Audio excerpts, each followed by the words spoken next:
저 자신을 되게 많이 사랑하고 돌보지 못했던 어떤 사람이었거든요. 외모나 몸매에 대한 어떤 강박이 있어서 나를 되게 미워하고 싫어하고, 이제 셋째가 태어났을 때 딱 제가 출산하자마자 딱 처음 들었던 생각이, 진짜 나 앞으로 더 이상 살면서 부러운 게 없다. 딱 그 마음이 딱 들었어요. 일하면서 만났던 몇 가지 가정들의 사례를 보면서 그게 깨졌어요. 그래서 저는 그런 게 막 깨지면서 지금 제 마음은 넷이에요. 자녀가 셋이니까 이제 애국자 집안인데요. 애셋 키우는 건 어떠세요? 그러니까 저도 사실은 나가면 제일 많이 듣는 말이 아이셋이다면 애국자네요. 요즘엔 이제 그게 진짜 크게 느껴지잖아요. 젊은 사람들한테 특히. 어떻게 그렇게 하냐. 맞아요. 하나도 사실 부담스러운데. 저는 약간 그 기사 본 적 있으세요? 약간 한국 사회에서 애 낳으면 바보 뭐 이렇게 하면서 이제 뭐 그 생태학자 분이 쓰신 저 그런 말 들은 적 있어요. 맞아요. 신문 기사가 있는데, 무슨 논리였지? 점점 이제 인구가 많이 줄어들고 이렇게 하다 보니까 이제 이 한국 사회에서 애를 낳는 거는 어떻게 보면 손실인 거죠, 개인적으로는. 그럼 뭐 경제적으로 생각했을 때 이거는 이득이 그쵸. 아니고. 그래서 그 어떤 헤드라인 보고 한국에서 애 낳은 바보인데 나는 그럼 뭐 트리플 바본가? 그런 생각 했었거든요. 근데 뭔가 인생에서 어떤 결정을 하는 게 손익으로 계산할 수 없는 것들이 좀 많은 것 같아요. 그리고 그 손익 계산이 실질적으로 봤을 때 틀린 경우가 많아요. 맞아요. 진짜 이득인지 진짜 손해인지는 살아봐야 아는 것 같아요. 맞아요. 근데 저는 그렇게 생각해요. 이게 표면적으로는 사실은 결혼하면 손해인 것 같아요. 그리고 진짜 애 낳아도 손해인 것 같아요. 그래요. 손해라고 볼 수 있죠. 일반적인 진짜. 기준으로 했을 때. 왜냐면 너무 경제적인 것도 크고 체력적인 거, 뭔가 모든 에너지를 여기 이제 양육에 쓰는 그 에너지를 다른 일을 하면 훨씬 더 많은 일을 할 수 있을 것 같고, 또 결혼하면 사실 무조건 손해거든요. 그래서 혼자 이렇게 사는 게 사실 제일 속 편하고 제일 좋은데, 근데 왜 우리는 이렇게 뭐 요즘처럼 AI 시대에 이 번거로운 어떤 사랑과 우정을 계속 이어나가야 되고, 또 자녀를 아까 아이셋을 키우는 삶이 어떠냐고 물어보시잖아요.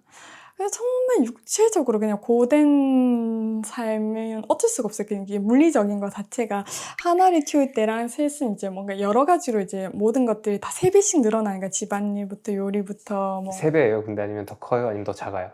근데 그게 또 좀 다른 것 같아요. 약간 뭐 요리나 뭐 빨래 뭐 이런 정말 자지구레한 어떤 집안일들은 당연히 뭐 3배, 어떨 때는 그 이상처럼 느껴질 때가 있는데, 아이들을 이제 뭔가 놀아주고 얘의 어떤 것들을 이렇게 돌봐주는 거는 사실은 훨씬 쉽거든요. 왜냐면 자기들끼리 노니까 거기선 내가 더 이상 할 게 없는 거예요. 낳아 놓기만 하면 자기들이 알아서 성장하고 알아서 자극받고 알아서 서로 이렇게 그렇지. 너무 이렇게 상호작용을 이어나가서 내가 더 이상 요쪽 영역에서는 건드릴 게 없는. 그래서 그게 좀 다른 것 같아요. 와, 그분 너무 큰 부분이네요. 우리가 보통 애를 하나만 낳는데 요즘에 많이.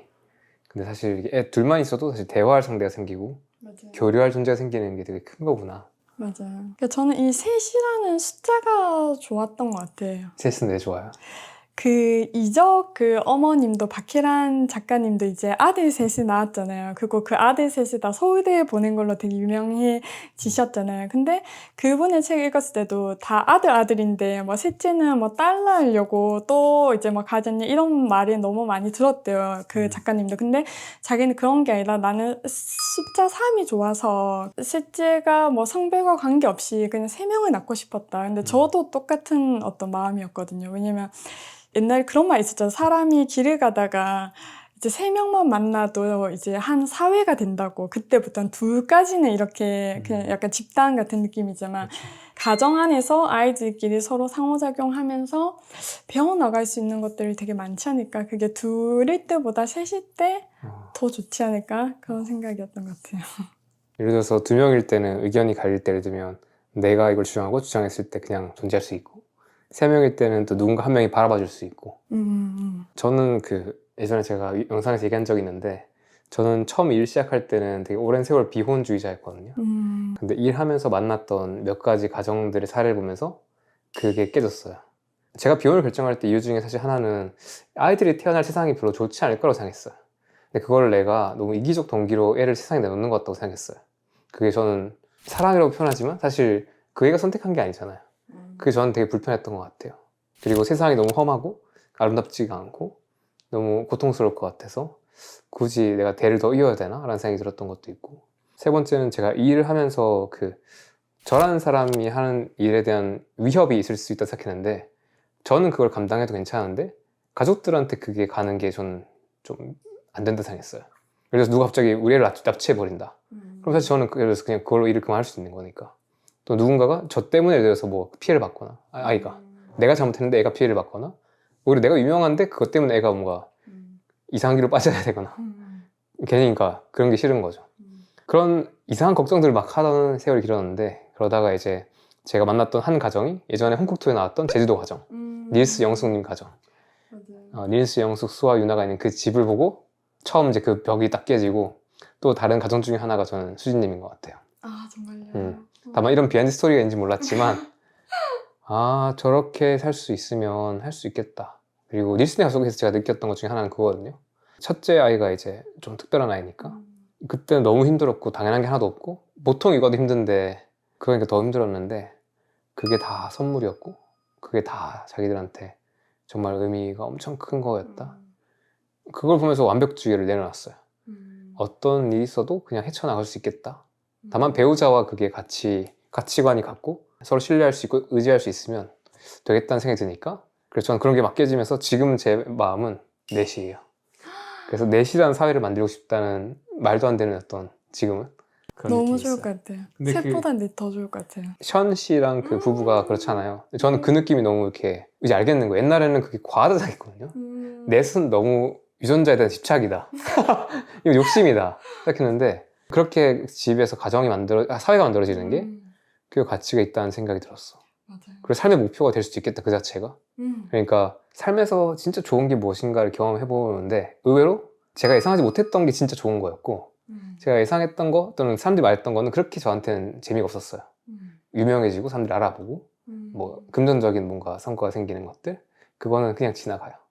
잠시 그냥 이렇게. 근데 되게 좋은 거 첫 번째는 사람들한테 도움 줬던 것들이 사람들이 진짜 그걸로 뭔가 변화를 느끼거나 이렇게 뭔가 바라보게 될 때, 존재하게 될 때 거기서 느끼는 즐거움. 두 번째는 어쩌면 그냥 가정에서 일어나는 그 자체가 삶의 목적이 될 수 있다는 말이 약간 지금 좀 직감적으로 와닿더라고요. 물론 이건 이제 육아를 시작하기 전까지 안 해봐서 말이겠지만, 근데 수진님께서 그런 말을 하시니까 저는 되게 이미 그거를 하고 계신 분 입장이라서 더 와닿는 것 같아요. 진짜 겸님은 좋은 아버지가 될 수 있을 거예요. 네, 그래서 저는 그런 마음이 있어요. 근데 들었던 건 우리 이제 주한 교수님을 통해서도 또는 다른 분들을 통해서도 많이 우리가 배운 지혜 중에 하나가 결과에 그냥 초점을 두지 말고 그냥 그 과정 자체가 삶의 전부라는 생각. 그러니까 육아도 사실 그런 거죠. 육아의 목표는 뭐 애들 갑자기 어디 좋은 학교 보내고 좋은 결혼시키면 육아 그게 목표인가? 저 아닐 것 같거든요. 지금 드는 생각은 그냥 육아도 뭔가 애들한테 뭐 해줘야 되는 게 아니고 그냥 내 삶 안에서 일어난 사건이라고 생각해요. 그 경험이자 내 삶 안에는 그냥 또 다른 인간인 거예요. 그냥 내가 낳았으니까 내가 돌봐야 되는 이게 아니고 나랑 인연이 생긴 존재, 또 다른 우주, 그리고 그 우주와 우리는 같이 어떤 시기를 걸어간다. 그러다 어떤 일이 생겨가지고 이게 갈라질 수 있죠. 그건 그렇고 그거는 또 그 아이의 인연이고, 그런 느낌으로 바라보니까 뭔가 내가 잘 이렇게 이끌어서 내가 잘 어디 이렇게 모셔서 가야 되는 생각이 없는 거죠. 그냥 좋은 친구. 그리고 저는 근데 겸님은 이제 좀 또 일반 분과 다르게 되게 이미 벌써 좋은 경험들을 많이 하셨잖아요. 뭔가 내 인생이 정말 최고가 될 만한 그런 경험들을 다른 사람들보다 전 겸님 많이 한 것처럼 보이거든요. 근데 육아를 하면서 아이를 낳아서 이렇게 하다 보면 진짜 내가 예전 했던 정말 내가 좋았던 경험이라고 생각했던 거는 이거랑 아예 비교가 안 되는데 약간 그런 생각을 할 수 있을 것 같아요. 왜냐면 저는 아이가 진짜 엄마 세게 안아줘 하면서 저 멀리서 이렇게 뛰어올 때 있거든요. 그러면 그 아이를 딱 품 안에 딱 안았을 때 그냥 그 순간 뭐라고 해야 되지? 그냥 이것보다 내가 살면서 더 좋은 거는 절대 없다라는 그 확신이 딱 들어요. 그리고 막 아이가 막 귀에 속삭이고 난 엄마 사랑해, 엄마 좋아하면서 이게 막 볼에 뽀뽀를 해줄 때 내가 살면서 어떤 경험을 하고 어떤 게 나한테 귀한 게 주어져도 이거랑 못 바꾸지. 진짜 저는 그런 어떤 것들을 뭐 가끔 하는 게 아니라 매일 그냥 그런 생각들을 할 수 있거든요. 진짜 일상에서. 이것보다 더 좋은 어떤 삶에서 가치는 전 없는 것 같아요. 그래서 저는 이제 셋째가 태어났을 때 딱 제가 출산하자마자 딱 처음 들었던 생각이 진짜 난 앞으로 더 이상 살면서 부러운 게 없다. 딱 그 마음이 딱 들어서. 저 그 말 좀 얘기하고 싶어요. 이거 되게 중요한 것 같아요. 내가 내 삶에서, 그러니까 남이 뭐라 한 거 말고 내가 진짜로 좋다고 느끼고 소중하게 생각하는 게 삶에 딱 있잖아요. 그러면 부러울 게 없어요. 그러니까 그때부터는 비교가 없어져요. 맞아요. 할 필요가 없어요. 맞아요. 그러니까 이게 신경이 하나도 안 쓰여요. 맞아요. 저는 그게 지금 제 사람이거든요. 제가 일하면서 또 지금 내가 살아오면서 연결된 사람들, 우리 가족 포함해서 다. 그러니까 사실 저는 세상의 가치에 이렇게 매력이 하나도 안 느껴져요. 나 이미 다 좋은 거 있는데? 굳이? 저는 이게 삶의 힘인 것 같거든요. 흔들리지 않는 편안함? 맞아요. 근데 저는 이게 가족도 그런 느낌이 드네요. 맞아요. 진짜. 더 이상 부러울 게 없죠. 뭐 어떤 게 아무리 뭐 비싼 명품, 어디 해외여행 가고 막 돈이 나한테 뭐 수십억이 생긴다고 해도 저는 안 바꿀 것 같거든요. 진짜. 그 어떤 이제 뭐라 해야 되지? 번뇌가 없었어요. 삶의 번뇌가. 왜냐면 이 아이의 어떤 초롱초롱한 눈빛, 지금 내 품 안에서 숨쉬고 있는 이 호흡, 이 작은 생명체의 호흡, 이게 전부지. 저는 겸님이 항상 말씀하신 것 중에 우리가 살면서 그냥 사랑을 주고받은 그 기억이 그게 그냥 전부지 않나 그런 말씀 많이 하셨잖아요. 네. 지금도 그렇게 생각해요. 저 진짜 너무 공감하는 게 만약에 내 이 아이가 나중에 어쨌든 생을 다하는 순간은 반드시 올 거고 어떤 마지막 이렇게 날숨과 함께 이 생을 다하는 순간이 되었을 때 이 아이에게 남는 건 뭘까를 생각해보면 사랑을 주고받았던 이 기억, 추억 이것 말고는 내가 가지고 갈 수 있는 게 없잖아요. 내가 지금 땅 문서를 들고 가겠어요. 통장에 있는 잔액을 내가 뺏어 가겠어요. 우리 이 삶을 떠날 때 얼마 전 첫째랑도 그런 얘기 했었거든요. 엄마, 우리가 100살이 돼서 하늘나라로 가면 그 다음에 어떻게 돼? 이렇게 이제 이런 질문을 할 때거든요. 7, 8살이. 죽음에 대해서 이제 처음으로 아이가 이렇게 인식하는 순간일 때. 그래서 저는 그냥, 우리는 각자 원래 있었던 별로 다시 돌아가는 거야. 이렇게 얘기를 했거든요. 근데 그 돌아갈 때 뭘 들고 갈 수 있겠냐고요. 정말 내가 그 마음을 주고받았던 그 기억, 그 추억, 말고는 없는 것 같아요.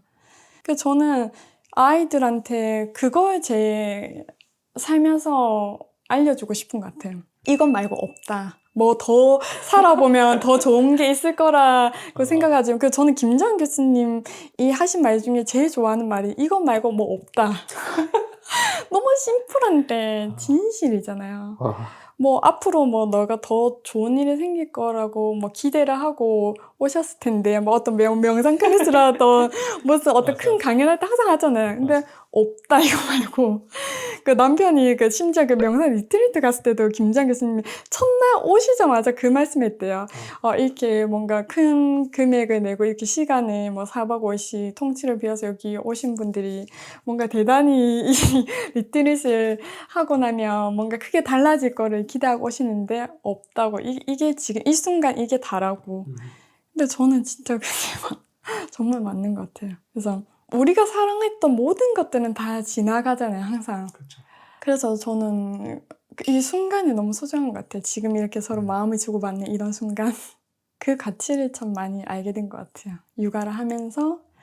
그리고 진짜 그게 신기하게 집밥을 해먹으면서 나를 돌보면서 근데 이게 여기서 끝나는 게 아니라 이게 대를 이어서 그 사랑이 전해지는 것 같아요. 제가 이렇게 아이들에게 집밥에서 해 먹이면 이 아이가 나중에 또 결혼해서 아이를 낳으면 또 자기 아이한테 해줄 거고 그 아이는 또 그 다음 아이에게 이 사랑이라는 거 그래서 저는 인류가 이렇게 지금까지 존재하지 않았을까라는 생각을 할 정도로 대를 이어지는 사랑이 없었다면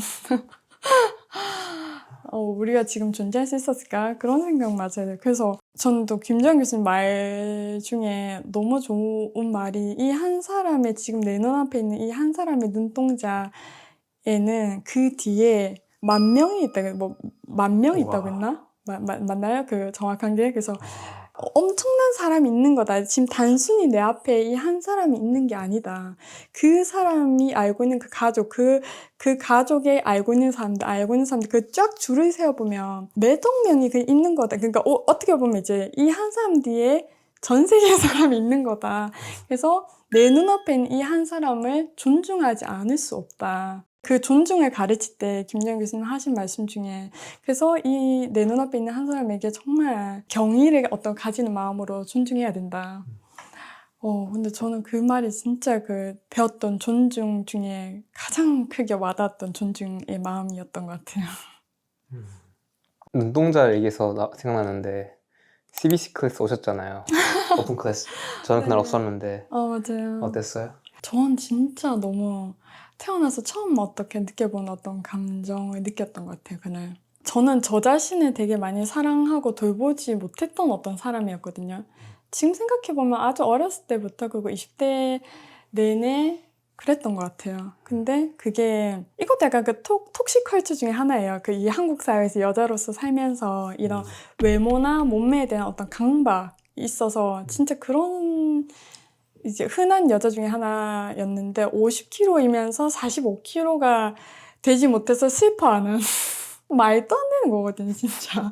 이미 저는 제 키 50kg도 이제 그 표준 체중에서 미달인 상태인데 깡마르지 못해서 연예인 같은 뭐 그런 몸매가 되지 못해서 이제 나를 되게 미워하고 싫어하고 오랫동안 지금 생각해보면 그랬던 것 같아요. 그래서 저는 제 몸과 제 영혼이 되게 이렇게 친하지 않은 되게 어색한 관계예요. 진짜 어색한 관계. 서로가 서로를 잘 모르는? 근데 이제 CBC를 갔는데 몸을 자꾸 뭔가 이렇게 탐색하게 하러 갔는데 너무 그 어떤 경험이 낯설잖아요. 어떤 생경하고. 심지어는 거기 앉아 계시던 남자분이 저 처음에 이제 끝나고 오늘 클래스 어땠는지 이렇게 얘기를 하는데 전 사실은 중간에 나갈 뻔했다. 너무 거기가 적응이 안 돼서 근데 안 나가고 끝까지 해봤다. 이렇게 얘기할 정도로 막상 처음 가면 근데 저도 이렇게 뭔가 몸을 이제 처음에 이렇게 탐색하려고 하는데 너무 이렇게 안 움직여지는 저를 보고 되게 놀랬어요. 이렇게 막 선생님은 막 이렇게 막 공중부양 같은 거 하시고 공중부양이요? 제 느낌에는 너무 이렇게 몸을 이제 차원이 다르게 쓰시는 모습을 보고 놀란 거죠, 제 입장에서는. 나는 것 같았다. 이렇게 몸을 이제 하늘로 이렇게 막 다리가 이렇게 막 뻗쳐나가고 이런 모습이. 근데 저는 이렇게 움직여지지 않는 저를 보고 되게 놀란 거예요. 왜 안 움직여지지? 내가 몸이? 심지어 질문도 있어서 선생님한테 선생님 저는 이게 몸이 도통 이렇게 움직일 생각이 없는 것 같은데 이게 맞는 거냐고. 그러니까 그럴 수 있다. 처음에는 다 그런 느낌일 수 있다. 근데 이제 눈을 좀 감아보니까 그때 전 느낀 거죠. 이게 타인의 시선을 의식하면 안 움직여지는구나. 그냥 계속 그때 저 또 클래스에 또 아는 얼굴들도 있었어요. 그러니까 더 아예 진짜 생판 모르는 남이면 더 나을 텐데 내가 아는 사람들이 있으니까 더 안 움직여지더라고. 근데 눈을 감으니까 조금씩 이제 움직여지고 이렇게 뭐라도 해보는 거지. 거기서 가만히 있을 수는 없으니까.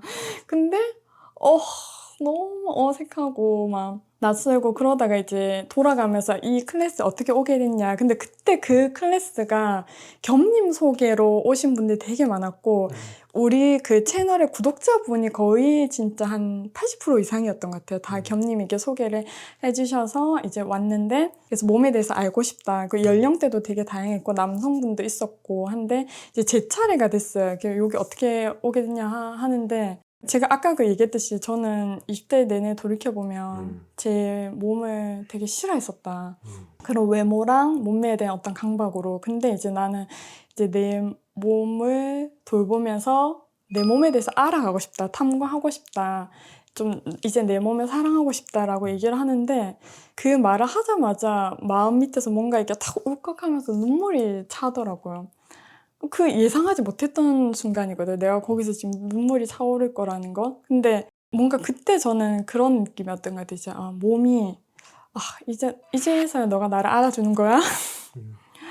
이제 너가 나를 한번 돌아봐 주네? 이제 너가 나한테 되게 말을 거는 거야? 딱 몸이 저한테 딱 말하는 느낌이었던 것 같아요. 그래서 눈물이 났던 것 같아요. 너무 내가 그동안 내 몸을 많이 방치하고 얘를 너무 돌봐주지 못했던 거예요. 너무 가엾은 상태로 언제쯤 수진이 너가 나를 알아봐 줄까? 뭐 오래전부터 뭔가 기다려왔던 애라는 느낌이 딱 드는 거야, 이 몸이. 그리고 그때 이제 저는 배서영 선생님 수업을 들었는데 이제 서영 선생님과 이렇게 눈이 마주쳐가지고 이렇게 오셔서 이렇게 제 몸을 이렇게 막 감싸주면서 이렇게 뭔가 위로의 손짓을 해주셨는데 그때 이렇게 뭔가 분위기가 사람들이 저희 두 명한테 이렇게 포커스가 되면서 이제 사람들도 이거를 이제 지켜보는 과정에서 저도 갑자기 또 눈물이 나고 거기서 저희 둘의 몸짓을 보는 그 사람들도 되게 눈물이 나는 어떤 그런 진짜 신기한 경험을 했거든요. 근데 그때 제가 왜 눈물이 났냐면 그냥 선생님과 눈이 마주쳤고 선생님이 다가오셔서 정말 그 몸으로서 위로를 받는 느낌을 처음 받은 거예요. 말로는 위로할 수 있지만 몸으로 위로를 이렇게 따뜻하게 받는다고? 뭔가 너무 그 손짓과 그 순간에 그 분의 눈빛과 그 공명이 탁 되면서 진짜 치유받는 느낌이었어요. 그래서 왜 겸님이 이 CBC를 하라고 했는지 그때 이제 몸과 마음이 연결돼야 되는구나. 너무 따로 놀고 있었던 거죠. 그리고 우리 사회가 되게 몸을 경시하는 사회잖아요. 몸을 부정하거나 잘못된 방식으로 바라보고 평가하고 재단하고 금기시하고 다들 몸을 가지고 있지만 아무도 자기 몸을 똑바로 못 보고 있는 사회가 돼버렸죠. 다른 걸 중요하게 얘기하고 근데 우리는 평생 몸뚱아리 되고 살아가잖아요. 몸은 나 살리려고 항상 거기에 있었고 그러니까 낯설면서도 귀하죠. 맞아요. 저는 그래서 이 겸님 채널을 보고 이제 구독자분들 식단을 하는 그 과정도 몸을 딱 돌보는 그 첫 번째 단계가 되는 거죠. 내가 그동안 외면했던 아니면 방치했던 잘 몰라줬던 몸이 이렇게 나에게 계속해서 신호를 보내오고 있었는데 그것들을 이제 내 몸을 이제 깊이 이렇게 이해하고 돌보는 그런 과정이 되는 것 같아요. 진짜. 귀한 경험 하셨어도 기쁩니다. 네, 그래서 더 올해는 CBC 이제 베이직 과정도 그래서 그 다음 바로 신청을 했어요. 이제 곧 이제 이번 달에 또 듣기로 했는데 너무 좋은 경험이 될 것 같아요. 그것도 사실 집밥 수련하는 것처럼 뭐 집밥 하루 이렇게 경험해보고 뭔가 바뀌진 않잖아요. 근데 그날은 이제 이런 세계가 있구나 경험하는 것처럼 그거를 심지어 이렇게 더 깊게 수련하시는 분들도 아직 계속 수련하고 있고 뭐 요가도 예를 들어서 뭐 요가 뭐 하루 하고 요가 잘 되는 거 아니잖아요. 그래서 그냥 그런 경험들 반복해서 하면서 또는 굳이 CBC가 아니더라도 저는 이제 어쨌든 저한테 새롭게 제가 보게 된 세계도 제가 지금 이제 저도 전달해 드리지만 우리가 단순히 또 그냥 식단, 수면, 운동으로 끝나는 게 아니다. 결국엔 우리가 다른 방식으로 봐야 될 게 있다. 근데 그게 사실 단순히 가만히 앉아서 명상하는 걸로는 쉽지 않은 부분이 있는데 그것들을 도와주는 어떤 통로 중 하나가 이제 CBC와 같은 소마틱한 움직임인 것 같아요. 그날은 제가 갔었거든요. 제가 거의 못 가다가 하루 여유 있을 때는 최대한 가려고 해요. 그냥 그래도 같이 이렇게 구독자분들이 많이 오셨으니까.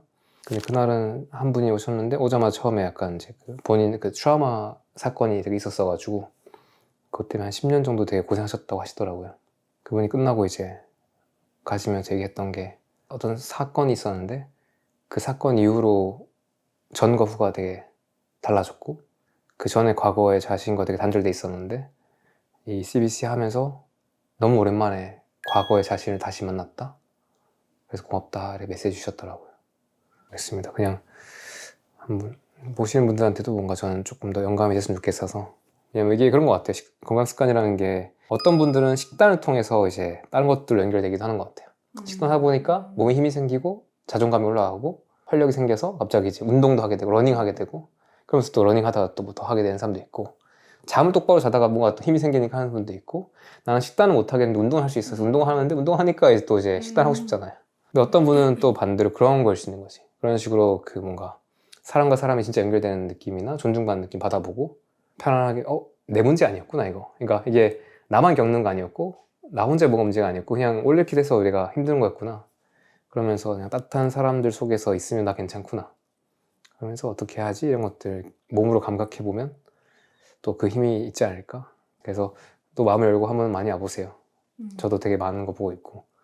요즘에 저 아까 그 트라우마 겪으신 분 얘기를 하셨잖아요. 근데 전 트라우마에 대해서도 요즘에 새롭게 알게 된 관점이 그것도 어떻게 알게 됐냐면 김재현 교수님 내면 소통 책에 그 가보르 마테 박사 얘기도 되게 언급 많이 되잖아요. 그리고 심지어는 그 정상이라는 환상 그 책으로 이제 교수님이 강의를 하셨는데 그 책을 읽다가 그 책에서 마크 윌린이라고 뭔가 트라우마 치료를 되게 과학적으로 이렇게 하신 분의 또 책을 가보르 마테 박사가 소개해서 또 그 책을 읽게 됐어요. 이렇게 연결해서 네. 그 책을 읽게 됐는데 트라우마가 이제 가족사에서 대대로 이렇게 물려져 내려오는 그 역사가 분명하다. 네, 그게 맞아요. 있다. 네.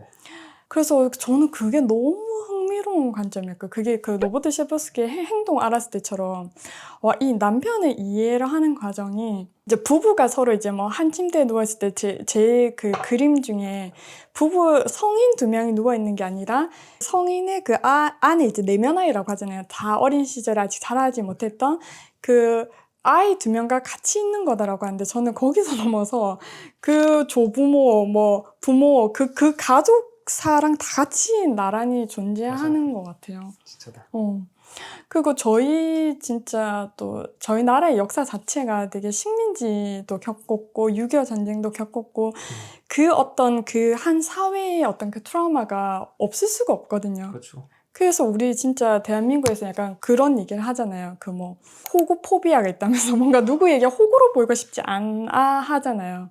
왜냐면 내가 얕잡아 보이고 싶어 하는 것에 대한 어떤 공포심이 다 있는 거잖아요. 그래서 뭐 맨날 김재현 교수님 강의에서도 뭐 남에게 친절하게 하라 하면 그럼 내가 호구로 보이면 어떡해요? 맨날 사람들이 그 댓글이 제일 많이 달린다고 하잖아요. 그런 거랑 뭔가 6.25 전쟁을 겪으면서 또 식민지를 겪으면서 쌓였던 어떤 울분이나 화, 분노 이런 것도 다 우리나라의 역사 속에서 우리 민족이 겪을 수밖에 없는 트라우마인 것 같거든요. 전쟁 난 지가 100년이 안 됐어요. 그치, 거기서 자유로울 수 있는 사람이 없고. 뭐 군부 독재나 이런 것들이나 뭐 일제강점기 이런 것도 그렇게 먼 과거 아니에요. 우리 할아버지 세대는 경험해봤던 것들이야. 맞아요. 근데 그분들이 우리한테 사실 이렇게 좀 어려운 모습들이 보이는 게 사실 어쩔 수 없을 수도 있는 거지. 아까 그 몸에 대해서 평가하는 것도 사실 그냥 그분들도 그렇게 다 들었을 거예요. 함부로 그렇게 몸 평가하는 거 여자분들 그거 대물리는 거잖아. 여자가 어떻다 해서.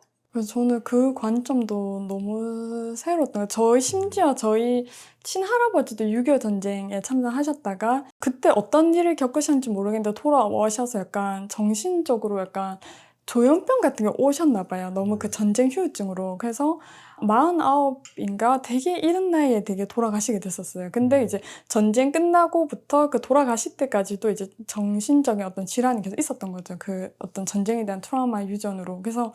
그래서 그런지 모르겠는데 저도 되게 엄청 이렇게 막 깜짝깜짝 놀라고 막 두려워하고 약간 공포심이 저한테도 남아있는 게 느껴지고 그게 고스란히 저희 첫째한테도 그런 모습이 보여요. 그냥 가만히 이제 불 끄고 누워있으면 엄마 무서워 나 지금 뭐가 나오는 것 같아 막 이렇게 아이가 느끼더라고요. 뭐 전혀 그럴 만한 상황이 아닌데 저도 옆에 있고 그래서 참 이게 그 책의 진짜 핵심이 그 사람이 생명이 다한다고 해서 그 사람의 감정이 사라지는 게 아니다. 또 새로운 숙주를 찾아서 또 떠날 뿐이다. 이 감정을 해결해 줄 만한 다음 사람을 또 찾는 거죠. 이게 대대로. 그래서 그런 관점이 너무 신기하면서 그러면서 이제 남편뿐만 아니라 그 어머니 아버지부터 시작해서 그 위에 어떤 조부모님들까지도 어떤 역사를 한번 되짚어 보게 되고 그걸 통해서 이제 저희 아이들을 바라보는 둘째가 진짜 많이 징징거리는 애거든요, 지금. 네, 근데 제가 어릴 때 많이 징징거리는 애였어요. 근데 저희 아버지가 엄청 또 그렇게 징징거리는 애였어요. 그러니까 거기서 이렇게 해결되지 못한 것들이 계속 이렇게 내려오는 게 되게 신기하더라고요. 뭐 그게 사실 뭐 어떤 원리로인지 모르겠지만 어쨌든 그런 것들이 물려 내려져 온다는 사실은 어떤 원리든지 확실히 있는 것 같고 그래서 우리가 어느 시점에 그 대를 끊는 것도 있는 거죠. 맞아요. 이 나쁜 것의 대를 여기서 끊는다. 이건 구독자분 한 사례였는데 그게 있었어요. 제가 옛날에 좀 유명하지 아직 않을 때 오프라인에서 이렇게 3달 동안 3주에 한 번씩 만나는 어떤 모임이 있었는데 거기 오셨던 분들이고 제가 그때 그걸 코칭해주는 그런 또 강의도 해주고 그런 팀이었는데 그분이 이제 그 여동생 있는 집이었고 장녀였는데 아버님께서 좀 가정폭력 같은 게 좀 있으셨어요. 근데 처음에 이제 뭔가 이번 생활 습관 얘기 딱 들었는데 뭔가 암만 봐도 이 사람 생활 습관 문제가 아닌 것 같은 거야. 그래서 혹시 부모님이랑 어떠세요? 물었는데 그때 이제 그런 얘기를 하시게 됐어요. 근데 그분이 이제 매번 3주 뒤 만날 때마다 뭔가 이렇게 진척이 있어.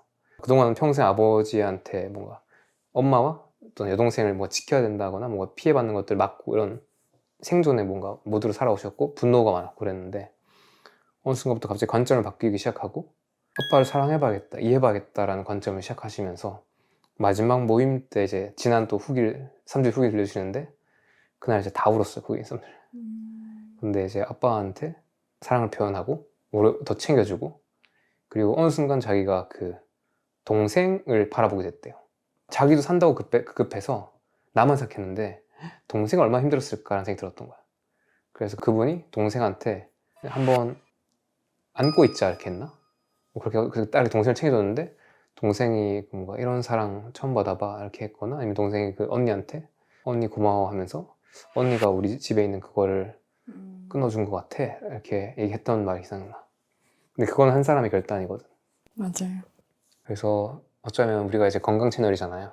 건강 얘기를 하는데 예전에 처음 시작할 때는 다이어트로 시작해서 탄수화물, 단백질, 지방, 칼로리, 운동, 잠 이런 걸로 시작했지만 여기 어느 순간 가면서 집밥을 넘어서서 사실은 이제 사랑, 나를 향한 사랑, 타인을 위한 사랑, 진정성 있게 존재하는 것 그리고 어쩌면 우리가 보지 못한 어떤 누군가는 영성이라고 부르든 신이라고 종교라고 부르든 뭔가 인연이라고 부르든 아니면 환상이라고 부르든 꿈이라고 부르든 그것들까지 이제 뭔가 세계관이 확장되는 것 같아요.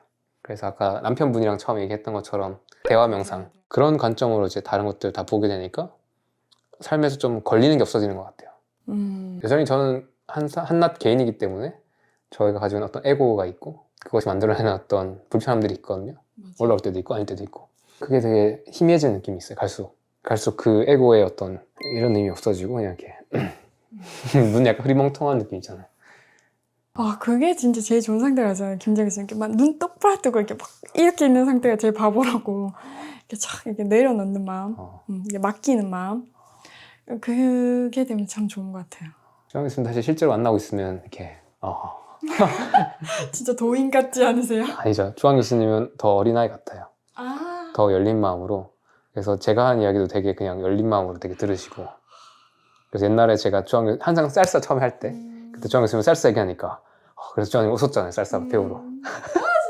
주황 교수님 그래서 우리 그런 얘기 많이 했었어요. 뭐 깨달음 얻어서 이렇게 권위 있게 뭔가 이렇게 도도한 게 아니라고 생각하고 그래서 더 아무것도 없다는 걸 알고 그냥 마치 어린아이 마음으로 세상을 보고 경험하고 그냥 그렇게 힘주지 않고 사는 것이 아닌가라는 이야기를 하셨던 게 저도 되게 귀하게 배운 지혜인 것 같아요.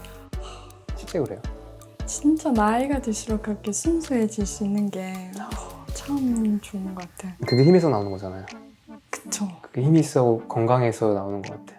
맞아. 그냥 마냥 순수한 거는 그쵸. 그거랑 다르죠. 아, 그리고 저는 또 자연스럽게 이 타이밍에 딱 스무디 먹으면 좋을 것 같아요. 좋아요. 그쵸. 네, 이게. 좋아요.